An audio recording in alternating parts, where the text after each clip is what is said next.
O ito mga boss, matapos nga po ang napakatamis na muling pagtatagpo nila Cuadro Alas Casimero at Sabel Ando, ay may post nga po itong si Sabel na paldo.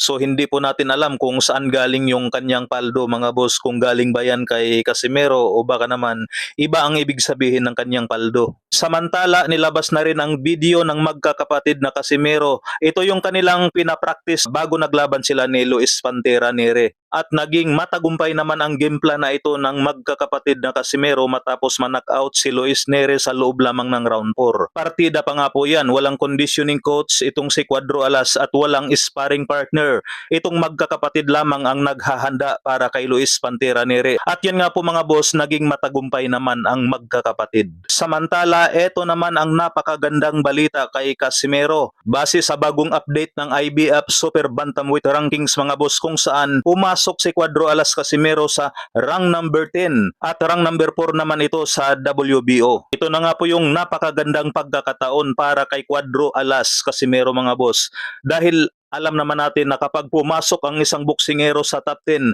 ay maaari na po siyang lumaban sa isang World Championship. Pero nakadepende nga po yan kung lalabanan siya ng champion. Halintulad lamang ito sa naging huling laban ni Bruce Carrington mga boss, kung saan pinili nga po niya ang rank number 9 na si Rene Palacios at natalo po si Rene. So ano pa kaya si Casimero mga boss na nasa world rankings at former 3 Division World Champion. Samantala, pumasok naman sa number 11 si Wonderboy Martin at nasa number 9 itong si Kenneth Lober mga boss. Siguro baka hindi na kinaya ni Lober ang 118 kaya umakyat na ito sa 122 pounds. Sa ibang balita naman po mga bossing, pambato natin na si Edward Hino, may matinding pinos. Ayon nga po sa kanya, dating sparring partner lang daw niya itong si Cookie Kameda na ngayon naging promoter ni Cuadro Alas Casimero. At ayon nga po sa banat nitong ating kababayan, siya daw ang bumasag sa ilong ni Kameda. So baka naman may katotohanan mga boss, dahil alam naman natin na pagdating sa sparring ay marami talaga dyan ang nadidisgrasya.